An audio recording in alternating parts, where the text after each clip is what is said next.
10 वर्ष केंद्रात आणि त्यानंतर राज्यात सत्तेवर असणाऱ्या भाजपने विशेषतः उरणचे आमदार महेश बालदी यांनी उरण तालुक्याचा काय विकास केला असा सवाल महाविकास आघाडीच्या कार्यकर्त्यांचा आहे। तालुक्यातील ग्रामीण भागातील रुग्णांसाठी कोपरोली प्राथमिक आरोग्य केंद्र एकमेव रुग्णालय आहे, मात्र या रुग्णालयावर लोकप्रतिनिधींचे नियंत्रण नाही। आपल्या 5 वर्षाच्या कार्यकाळात आमदार बालदी लोकांना आरोग्य सेवा देऊ शकले नाहीत असा आघाडीच्या कार्यकर्त्यांचा आरोप आहे। कोपरोली प्राथमिक आरोग्य केंद्रात रात्रभर डॉक्टर थांबत नसल्याने रुग्णांची मोठ्या प्रमाणावर गैरसोय होत आहे। उरण परिसरातील गरीब गरजू रुग्णांच्या उपचारासाठी उरण शहरातील इंदिरा गांधी ग्रामीण रुग्णालय आणि कोपरोली प्राथमिक आरोग्य केंद्र अशी सध्या 2 उपचार केंद्र आहेत। 30 खाटांच्या इंदिरा गांधी ग्रामीण रुग्णालयावर अवघ्या तालुक्याचा भार आहे। येथे दररोज 200 ते 250 बाहेर रुग्ण उपचार घेतात। कोपरोली प्राथमिक आरोग्य केंद्रात रात्री 7 वाजल्यानंतर एकही डॉक्टर थांबत नसल्याने उपचारासाठी येणाऱ्या रुग्णांची मोठ्या प्रमाणावर गैरसोय होत आहे। त्यामुळे रुग्णांच्या नातेवाईकांना आर्थिक भुर्दंड सहन करत उरण, पनवेल आणि नवी मुंबई येथील खासगी रुग्णालयात उपचारार्थ दाखल व्हावे लागत आहे। सत्ताधारी अपयशी ठरल्याने या प्रकरणी माजी आमदार मनोहर शेठ भोईर यांनी आवाज उठवावा अशी मागणी महाविकास आघाडीच्या कार्यकर्त्यांनी केली।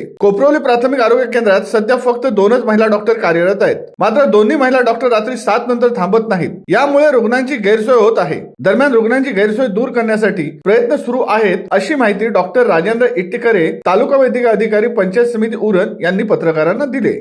शिवसत्ता टाइम्ससाठी प्रवीण पाटील, उरण।